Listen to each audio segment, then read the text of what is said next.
সাকিব আল হাসান, আমাদের দর্শকদের মধ্যে একটা বিপুল অংশ সেটি আজকে আপনার সঙ্গে কথা হচ্ছে বলে না, এই গত নভেম্বরের পর থেকে এই ৭ মাসে আমরা অনেক আ লেখালেখি করেছি, লেখালেখি পড়েছি, লেখা দেখেছি। একটি বিষয় বারবার সামনে আসছে আপনার নিষেধাজ্ঞার বিষয়ে, যে আপনার নিষেধাজ্ঞাটা কি আসলে বোর্ড বা বোর্ডের সাথে আপনার কোন রকম গন্ডগোল, পাপন ভাইয়ের সাথে আপনার কোন ব্যক্তিগত পছন্দ অপছন্দ, অথবা বোর্ড ইচ্ছা করলে ব্যাপারটাকে আরেকটু ভালোভাবে ট্যাকেল করতে পারত কিনা, আ বোর্ড এটার ক্ষেত্রে তার ভূমিকা ঠিকমতো পালন করেছে কিনা, নাকি আসলে আপনাকে আলাদা করে মানে জি। অ্যান্টি করাপশন ইউনিট যারা আছে ওরা কিন্তু একদম ইন্ডিপেন্ডেন্টলি কাজ করে। যদিও ওরা আইসিসির আন্ডারে, বাট হুম, ওদের কিন্তু আইসিসিও ওদেরকে কিছু বলতে পারে না। তো ওদেরকে ওরকম ভাবে মানে স্বাধীনতা দিয়ে দেয়া হয়েছে ওদের কাজ করার জন্য। হুম। সো এরকম যাদের ধারণা আছে কিংবা চিন্তা আছে, আমার কাছে মনে হয় যে এরকম ধারণা না করাই ভালো।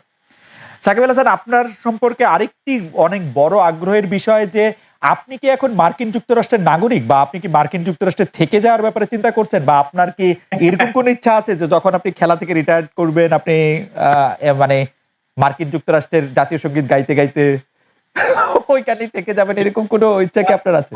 বাংলাদেশের জাতীয় সঙ্গীতটা অনেক বড়। সো ওইটার পরে আসলে অন্য কোনো জাতীয় সঙ্গীত মুখস্থ করা হবে বলে আমার মনে হয় না। জাতীয় সঙ্গীত গাওয়া হবে না ফর সিওর।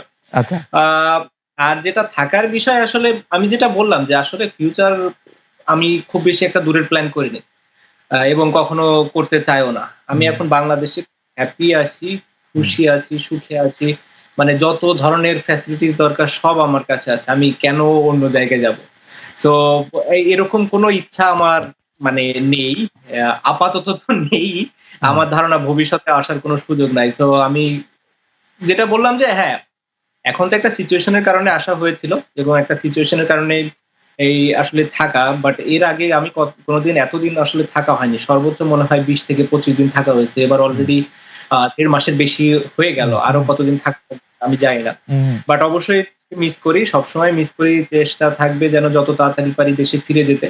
যদি সিচুয়েশন এরকমই চলতে থাকে, চেষ্টা থাকবে যে আমার ফাউন্ডেশনের মাধ্যমে আরো বেশি মানুষকে কিভাবে সাহায্য করা যায়। আমি নিজে থেকে যদি করতে পারি আমার হুম। কাছে আরো ভালো লাগবে। আর যদি এরকম সিচুয়েশন চেঞ্জ না হয়, যেতে না পারি, আপাতত নেক্সট কিছুদিনের ভেতরে চেষ্টা থাকবে যে এখান থেকেই যতটুকু সম্ভব দেশের জন্য কাজ করা।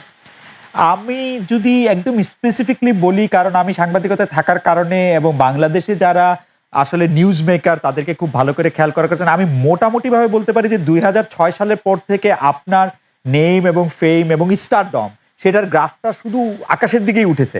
তো এই যে স্টারডম, আলহামদুলিল্লাহ। এই স্টারডম এই ১২ বছর ধরে সেই স্টারডমটা আ মানে খুব ক্লিশে প্রশ্ন হয় যদিও, তারপরে সেই স্টারডমটা আপনি কিরকম এনজয় করেছেন সেটি একটি আমি প্রশ্ন করতে চাই। কখনো কি মনে হয়েছে যে মানে একটু ভাই আমার একটু প্রাইভেট লাইফ দাও, ওরকম আমি আর পারতেছি না? মানে এক সিঙ্গেল সেকেন্ডের জন্য মনে হয়নি। আচ্ছা, আচ্ছা, আচ্ছা। মানে আপনি আমি এইটা আপনি এনজয় পুরাপুরি করেছেন। হ্যাঁ, পুরাপুরি এনজয় করেছি এবং আ মানে এই ১০-১২ বছর আপনি যেটা বললেন, মানে I had my best time. হ্যাঁ, হয়তো আরো আরো বেটার টাইম সামনে অপেক্ষা করছে। বাট এই ১২ বছর আমি ফুল এনজয় করেছি। মানে সব দিক হুম। থেকে। আ so I had a good time. আমি এবং যদি ১ সেকেন্ডের জন্য মনে হয়নি যে আমার প্রাইভেট লাইফ দরকার, মানুষ কেন ইয়ে করছে। আ মানুষ যেটা করছে সেটা মানুষ করবে। এটা খুবই নরমাল এবং খুবই স্বাভাবিক। এবং আমি এনজয় করেছি সেটা। আসলে এনজয় করার একটা বড় কারণ হচ্ছে যে অনেক বড় একটা ফ্যান বেস, আ মানে একটা গ্রুপ আছে কিংবা মানুষরা আছে যারা চায় যে আমি অনেক বেশি ভালো পারফর্ম করি এবং দেশের জন্য অনেক বেশি বা সাকসেস নিয়ে আসি। যেটা আমাকে সবসময় আসলে ইন্সপায়ার করে অনেক বেশি। আমি একটু ড্রেসিং রুমের প্রসঙ্গে আসি। আমার সাথে যখন আপনার কথা হয়েছিল লম্বা কথাটার সময় আরকি, সেই লম্বা কথার সময় জি, আপনি আমাকে বলেছিলেন যে আপনি ইমোশনটা দেখাতে চান না। কারণ হচ্ছে যে কারণ ইমোশন পাবলিক করা একদম বাধ্য না হলে, বা আপনি মুশফিকের সাথে সেই ঐতিহাসিক আপনাদের কান্নাকাটির ছবি সেটা আবার পরে আপনি ব্যাখ্যা দিয়েছেন। আপনি মুশফিককে তুলতে গিয়ে পরে আপনি সে যান, কিন্তু আপনাকে খুব বেশি ইমোশন শো করতে আমরা আসলে খুব বেশি দেখি নাই। আ কিন্তু আপনি আমাকে বলেছেন যে অনেক সময় এরকম হয় যে আমি ড্রেসিং রুমে গিয়ে আমার ব্যর্থতা বা দলের কোনো খারাপ অবস্থার মধ্যে হাতের গ্লাস মানে জাস্ট হাতের মধ্যে গ্লাস চেপে আপনি সেটিকে ভেঙে ফেলছেন, এরকম ঘটনা একাধিকবার ঘটেছে। এটা আসলে যে এশিয়া কাপের ফাইনালটা ওই ম্যাচটাই আসলে বা ওই যে যখন আমাদের লাস্ট ওভারে আর কি ৬ বলে ৯ রান লাগে জি, ২০১২ এশিয়া কাপ, জি। আসলে ওই ওই দিনের ঘটনায়। এছাড়া চেষ্টা থাকে যে মানে একদমই না শো করতে, বা যেহেতু এখন স্পেশালি আরো বেশি senior player of hmm, hmm. Young player যারা আছে, তারা তো আসলে বা আমাদেরকে অনেক সময় দেখবে যে আসলে আমাদের কোন জিনিসটা ঠিক কি ভুল। তো আমরা যদি বাই মিস্টেকও একটা জিনিস ভুল করি, ওরা কিন্তু ওই ভুল জিনিসটা একটু দেখবে। শিখুক না শিখুক ওটা পরের জিনিস। আমরা ব্যাড এক্সাম্পলস দিতে আসলে চাই না। তো চেষ্টা থাকে যে ওই সময়টা কিভাবে কত বেশি নরমাল ওয়েতে থাকা যায়। হ্যাঁ, আমি যখন হোটেল রুমে আসলাম, দেন আমি আমার মানে নিজের রাগ নিজের উপর যত ইচ্ছা ইয়ে করলাম। বাট ড্রেসিং রুমে চেষ্টা থাকাও মানে আমি সিউর অনেকেই চেষ্টা করে এরকম যে না শো করতে, যে আসলে সিচুয়েশনটা এরকম ছিল, আমি এরকম করতে পারতাম, এরকম মিস্টেক করছি, আমি ভুল করছি। অনেক সময় অনেকের রাগটা আসলে কন্ট্রোল করা সম্ভব হয় না। সেটা আসলে অন্য অন্য অন্য একটা ব্যাপার। বাট আমি চেষ্টা করি সবসময় যে কিভাবে ড্রেসিং রুমের এনভায়রনমেন্ট আসলে কাম রাখা উচিত কিংবা সম্ভব। এটা আমার সবসময় একটা মানে ব্যাক অফ মাই মাইন্ড এ সবসময় চিন্তা থাকে। সেটা আমি ধরেন ব্যাটিং এর পরে হোক কিংবা আমি কোন সময় ড্রেসিং রুমে আছি, আমাদের ড্রিংকস ব্রেক, হুম, লাঞ্চ ব্রেক, যেকোনো ব্রেকে যখন ইয়ে হয়, আমি চেষ্টা করি যে ড্রেসিং রুমের সিচুয়েশন যত বেশি কাম রাখা যায়। মাঝে, মাঝে অবশ্যই আমিও পারি না কন্ট্রোলে রাখতে। হুম, তখন হুম। হয়তো অনেক কিছু বলে ফেলি কিংবা অনেক কিছু করে ফেলি। বাট চেষ্টা করি আসলে ওই জায়গাটাতে কাম রাখার জন্য। কারণ ওই জায়গাটাই একটা জায়গা আছে যেখানে যদি আমরা কাম থাকি আমাদের বেটার ডিসিশন নিতে সুবিধা হয়। ফার্স্ট অফ অল আমাকে আপনাদের সামনে মেনেই নিতে হচ্ছে যেটা ফ্যাক্ট যে যেই দলটা বিশ্বকাপের কোয়ার্টার ফাইনাল খেলেছে 2015 সালে, হুম, যেই দলটা চ্যাম্পিয়ন্স ট্রফি সেমিফাইনাল খেলেছে 17-তে, যে দলটা একদিনের ম্যাচে মানব টপ টিম ছিল, সেই টিমটা এই মুহূর্তে ভালো করছে না। উম, গোড়া থেকে যদি বলি, আম, প্রথমেই আমাদের যে কিছু নিউক্লিয়াস ছিল, হুম, হুম, তামিম ছিল, সাকিব ছিল, মুশফিক ছিল, মাহমুদুল্লাহ ছিল, মুস্তাফিজ তখন নতুন নতুন এসছে। আহ, সবাই একসাথে ধরেন ফায়ার করতো, তাদের এক্সপিরিয়েন্স হয়ে গেছিল অনেক। এই রিপ্লেসমেন্টটার জন্য আপনার দরকার ছিল গোড়ায় যেটা, সেটা হচ্ছে যে লিস্ট এ ক্রিকেটের কম্পিটিটিভনেসটা বাড়ানো, বা লিস্ট এ ক্রিকেট যেটা হয় 50 ওভারে, সেখানে আমরা কি করছি, সেখানে খেলে আমাদের Dhaka premier league only. Dhaka হুম, প্রিমিয়ার লিগের যে খেলাগুলো হয় বা ঢাকা প্রিমিয়ার লিগের খেলা যেই উইকেটে হয় বা যেই সময় হয়, এটা কখনোই একটা একটা রেডিমেড কিছু ওয়ার্ল্ড ক্লাস ক্রিকেট আপনাকে প্রডিউস করে দেবে না। হুম, এখানে এখানে না আছে কোনো ওই লেভেলের প্রতিযোগিতা, না আছে এখানে দুটো তিনটা টিম তারা সবসময় চ্যাম্পিয়ন হওয়ার জন্য টিম করে। তারা প্লেয়ার প্রডিউস করে না, তারা রেডিমেড প্লেয়ার নিয়ে দিয়ে তারা খেলায়। তো এখানে প্লেয়ার প্রডিউসের কোনো ব্যবস্থাও নেই, এখানে ওই প্রতিযোগিতামূলক ব্যবস্থাটাও ছিল না। যার জন্য আমাদের কাছে মনে হয় যে দেখবেন টি-20 আমরা ভালো খেললে ওই দলটার 80% ক্রিকেটাররা আবার খেলে 50-50 ক্রিকেট, এবং তারা খেলছে টি-20 ক্রিকেটের মতন 50-50 ক্রিকেট। হ্যাঁ, এই যে অ্যাডজাস্টমেন্টটা কিন্তু এটা ইন্ডিভিজুয়াল ক্রিকেটারকে আনতে হবে, বা আমাদের নাম্বার অফ এই যে 3 ফরম্যাটের 3 ধরনের 3টা টিমের যে আপনার 80% প্লেয়ার এক্সচেঞ্জ করার যে একটা অ্যাবিলিটি থাকা, সেটা আমাদের নেই। হুম, ব্যাটিংটা খুব কঠিন একটা কাজ। হুম, ব্যাটিংটা আপনি জানেন যে ব্যাটিংটা ভেরি ওপেন স্কিল। এখানে ভালো করতে হলে আপনাকে মাইন্ডসেট চেঞ্জ করতে হয়। কিছু প্লেয়ার যেমন কুমার সাঙ্গাকারা বলেন, মাহেলা জয়াবর্ধনে বলেন, বিরাট কোহলি বলেন, কিছু প্লেয়ার বাদ দিলে কিন্তু এই অ্যাডজাস্টমেন্টটা খুব কঠিন। হুম, সো আমার কাছে মনে হয় যে আমাদের দুটো জিনিস আমাদের উন্নতি করতে হবে। আমরা কিন্তু হেরেই চলেছি। গতকালকেও আমরা জিতেছি ওয়েস্ট ইন্ডিজের সাথে। কিন্তু জিতলেও কিন্তু অত কনভিনসিং মানে না, কনভিনসিং হয়তো রানে দেখতে মনে হবে। কিন্তু উইকেটে ফেভার পেয়েছি আমরা। হুম, আমরা হোমের অ্যাডভান্টেজ পেয়েছি আমরা। আমরা ওয়েস্ট ইন্ডিজ এই মুহূর্তে একটা ওয়ার্ল্ড ক্লাস, একটা ওয়ার্ল্ড বেস্ট টিমও না। হুম, সো এটাই একটা বড় সর্বোচ্চ সাফল্য না। আবার আফগানিস্তানের সাথে যে ৩টা ৫০ ওভারের খেলা হেরেছি, ১ম ম্যাচটা বাদ দিলে আমরা ২টো ম্যাচ বাজে ক্রিকেট খেলেছি। হুম, তো আমাদের কিন্তু এখানে মেনেই নিতে হবে যে we are not declining, we have ডিক্লাইনড।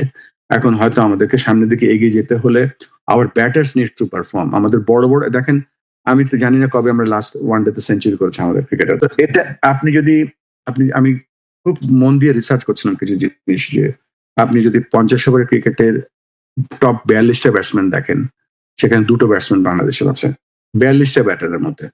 একজন ৩২ নম্বর বা ৩৩ নম্বর এরকম জায়গায় আছে। হুম, তো জি, ওয়ের ইজ ইউর টপ 10 ব্যাটারের একটা ব্যাটারও নেই। সো অ্যানালাইসিস বলে দিচ্ছে নেই, পারফরমেন্সে বলে দিচ্ছে নেই, বাট প্রক্রিয়া যদি আমরা না শুরু করি, I am part of it. আমি যদিও বোর্ডের প্রেসিডেন্ট, আমি কোনো কিছুতে ইন্টারফেয়ার করি না, কোনো সিলেকশনে ইন্টারফেয়ার করি না, পারফরমেন্সের পরে হ্যাঁ ভালো খারাপও বলি না, কেন আমাদের ক্রিকেট বোর্ডে 23টা ডিপার্টমেন্ট আছে, cricket operation just one of them. তারপরেও as a cricketer, as ex cricketer, আমার কাছে মনে হয় যে আমরা we are not playing good cricket in one day cricket. খেলতে হলে আমাদের bowling is fantastic, fielding is wonderful, running between the wicket. আপনি গতকালকে সোহান যে উইকেট কিপিং করলাম, এই ধরনের কিপিং, এই লেভেলের কিপিং, এই প্রেশার ম্যাচ, এই ধরনের কিপিং দেখা সম্ভব। এই ক্রেডিটটা আমি তো প্লেয়ারদের দিতে চাই, তবে আমাদের একজন অফকোর্স একজন ট্রেনার আছে অস্ট্রেলিয়ান, নেথান কেলি। ওর যে ট্রেনিং বা ও যে অ্যাজ এ ট্রেনার ও যে ধরনের কাজ করে, আমার মনে হয় আরেকটা জিনিস আমরা মিস করে যাচ্ছি, সেটা হচ্ছে আমরা one of the finest running between the wicket team. এখন দেখবেন কি সুন্দর রানিং করে আমাদের team, but cricket skill I think we need to develop. আমাদেরকে ক্রিকেট স্কিল, কিভাবে ইনিংস বড় করতে হয়। 50 ওভারের ক্রিকেটে 90 বল খেলে যদি আমরা কেউ 50 করি, this is not a great innings. ওই যে আপনি বলে দিয়েছেন যে কোয়ালিটি অফ ক্রিকেট, ঘরোয়া ক্রিকেট এবং ইন্টারন্যাশনাল ক্রিকেটের, আপনি যখন এই দেশে যখন নিউ সাউথ ওয়েলস আর ভিক্টোরিয়া খেলে যে লেভেলের ইন্টেন্সিটি থাকে, সেটা কিন্তু বাংলাদেশ, শ্রীলঙ্কা ওডিআই যখন হয় কাছাকাছি ইন্টেন্সিটি থাকে। তো আমাদের যখন ক্লাব ক্রিকেট হয়, ক্লাব ক্রিকেটের ইন্টেন্সিটি কি এরকম থাকে? থাকে না। সো একটা ছেলে ডোমেস্টিক ক্রিকেটে ভালো করছে, কিন্তু ইন্টারন্যাশনাল ক্রিকেটের সাথে যে একটা গ্যাপ আছে, সেই গ্যাপটা কিন্তু দেখার জন্য যারা প্লেয়ারদের সিলেক্ট করে, সিলেক্টরদের বলবো তাদের চোখটা আরো তীক্ষ্ণ হওয়া উচিত। যারা কোচিং করাচ্ছে এই লেভেলে, তাদের চোখটা আরো তীক্ষ্ণ হওয়া উচিত যে ইন্টারন্যাশনাল লেভেলে দেখেন, হয়তো ঢাকা লিগ বা আমাদের ডোমেস্টিক ক্রিকেটে প্রত্যেক ওভারে একটা করে লুজ বল পাই, এবং ইন্টারন্যাশনাল ক্রিকেটে কিন্তু 3-4 ওভার পর একটা লুজ বল আসে। এই যে সিলেকশন অফ দ্য বল, বা একটা শট খেলার, একটা বলের একটা ড্রাইভ, একটা শট খেলার যে আপনার অনেকগুলো অপশন থাকে, যে আমি কাভার ড্রাইভ খেলতে পারি, আবার মিড উইকেটে খেলতে পারি, আবার কাভার উপরে খেলতে পারি, সফট খেলতে পারি, হার্ড খেলতে পারি। এই যে অপশনগুলো, এটা কোচের কাজ তৈরি করা। যে কোচ দেখবে যে এ কি ওই ওই ওই ওই ওই একটা বলকে কয়েকভাবে খেলতে পারে, তখন সে ওই যে লুজ বলগুলোকে সে মারবে, এবং যে ভালো বলকে সে লুজ বল বানাবে। তো এই যে ক্যালিভারটা তৈরি করা কোচদের কাজটা, আমি জানি না কোন পর্যায়ে আছে, আমি ওখানে কোনো ওই দেখতেও যাইনি কখনো।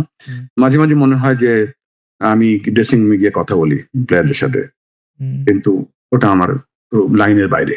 আমার আন্ডারস্ট্যান্ডিং এ কিন্তু কিছু উপদেশ দিতে পারি, আপ টু দেম, তারা নিল না, they are professionals, but I can see there are some improvement areas. আপনি খুব সব থেকে ভ্যালুয়েবল কোশ্চেন করেছেন আজকের এই পডকাস্টে, ওয়ান অফ দেম।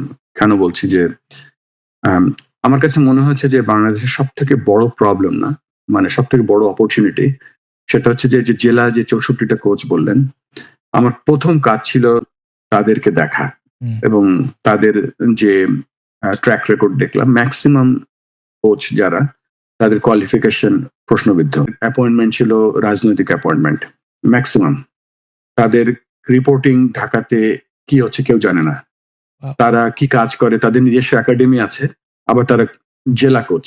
এই যে কনফ্লিক্ট অফ ইন্টারেস্ট, প্রথম যে কাজটা করেছি বা করার চেষ্টা করেছি, আমি গেম ডেভেলপমেন্টের যিনি এখন দেখাশোনা করছে হাবিবুল বাশার, তার সাথে বসে আমার কাছে আমি বলেছি, দেখো এই জেলা কোচরাই হচ্ছে আমাদের চোখ এবং কান, বিসিবির চোখ এবং কান হচ্ছে জেলা কোচ।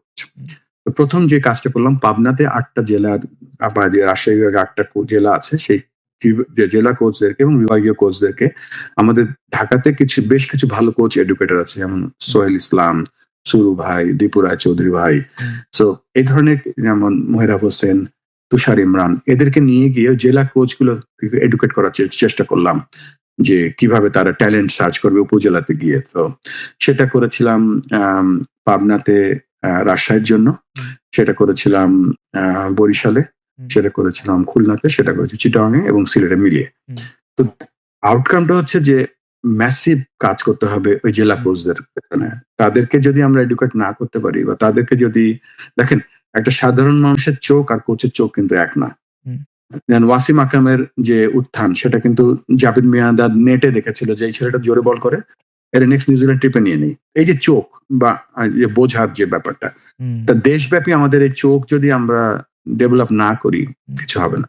Absolutely. আর ওই জায়গাটাই আমরা মেন ফোকাস করছি। সো এই যে আমরা ডেভেলপমেন্ট কনফারেন্সটা করছি, এটা একটা মূল কারণ যে তাদের রোলটা কি হওয়া উচিত, তাদের কি তারা কি তাদের কাছে কি এক্সপেক্ট করছি আমরা, এবং তাদের কাছে যেটা চাচ্ছি আমরা তাদেরকে কতটুকু দিতে পারছি, হুম। এই কাজটা আমরা শুরু করতে যাচ্ছি। এবং এটা যদি না করতে পারি, আপনি শুধুমাত্র এই বিকেএসপির উপরে নির্ভর করে বা অটোমেটিক ট্যালেন্ট সার্চের উপরে নির্ভর করে আপনি ওই যে ভাইয়া বলছিল যে ওই যে গ্যাপটা between domestic cricket versus international cricket সারা জীবন রয়ে যাবে এবং রয়ে আছে। So we have to close this gap.